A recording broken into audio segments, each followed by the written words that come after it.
Hello, young historians. Welcome to Classics for Kids, where we explore the wonders of the ancient world through art. I'm your guide again, Elaine, and today we're moving a bit forward in time compared to the last video talking about the geometric period. We're moving from a land of zigzags and shapes to a world of temples, statues, and mysterious smiles. In the geometric period, we saw figures made up of a lot of shapes in art. Triangles, zigzags, and complex patterns on vases. But now, artists wanted more. Towards the late geometric period, we already began seeing a shift from using purely forms like shapes to incorporating subjects such as humans and more figural forms such as like animals. However, now artists wanted more. They wanted realism, expression, and movement. So the Archaic period was a time of innovation, but this innovation wasn't only in art.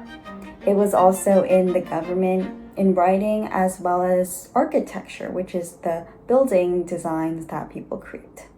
And let's talk about sculpture first.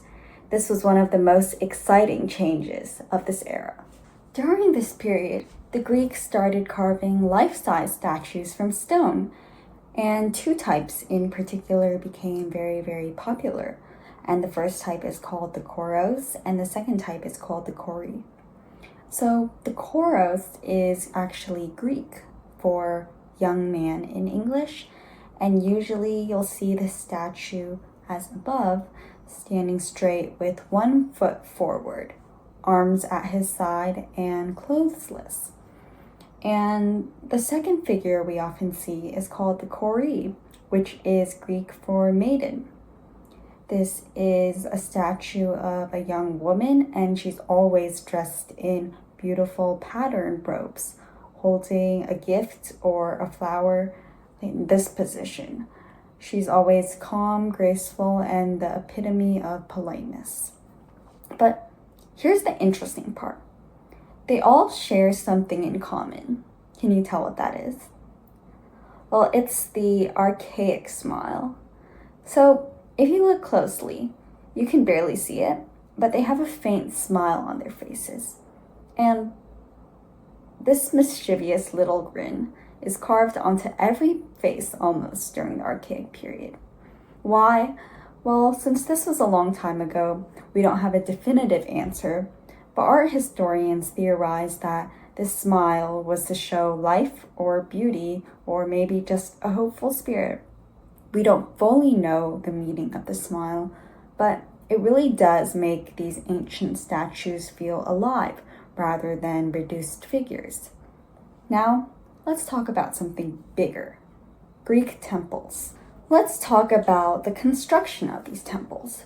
So, the Archaic period is actually where we first see the Dorian and the Ionic orders. These are styles of columns and temples. You can spot them by the tops of their columns. That's where they mainly differentiate. So I remember an analogy my history teacher taught me in freshman year. So take a look at this Dorian temple. It's sort of shaped like a door. The top is simpler compared to the Ionic form, which is curly. The Ionic form typically features two curved ends, which resemble eyes, as in Ionic, and the Doric column can be thought of as a door. And these temples were usually made to honor gods like Athena, Apollo, and Zeus, and they're filled with statues and offerings from all different people. However, let's go back to a topic we touched a bit on last time, pottery. So pottery didn't go away. In fact, it got even better. In the Archaic period, Greek artists used black figure painting, meaning they painted dark figures on red clay pots and then scratched out tiny little details with a very sharp tool. Here's an example of one of these pots with black figure painting. So on this pot, what do you see? Well, typical themes are athletes, warriors, myths, animals, and more. Some pots tell the stories of Hercules, and others tell the story of the Trojan War. These pots were not just pretty, but they were also very purposeful, just like the pots we saw in the geometric period. They were used for drinking, storing materials, liquids, and celebrating. And sometimes these beautiful pots were even prizes in various games. So why did archaic artists make all this? Because they were discovering what it meant to be human, just like you and me. They celebrated things we still celebrate in contemporary society, such as beauty, strength, gods, and heroes. They created statues to honor the dead and temples to reach for the divine. Art was becoming a powerful way to remember, to feel, and think. This time period carries themes that you'll see through all the art periods we discuss. Art is consistently used as a form of communication and a way to express emotions. Now, quick quiz.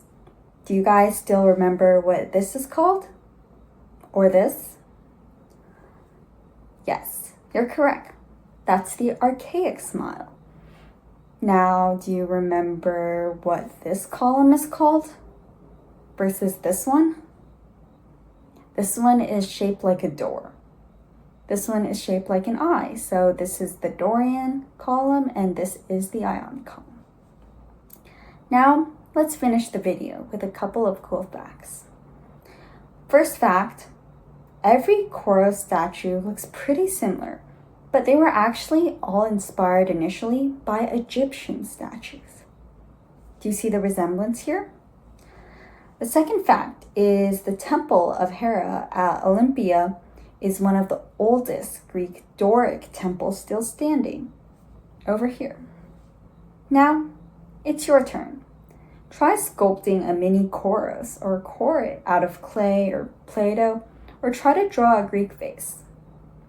Once you've completed this artwork, please send it to us at ancientclassics4kids@gmail.com. Thank you so much for joining us on this journey through the Archaic Period, a time of smiles, of gods, and of greatness.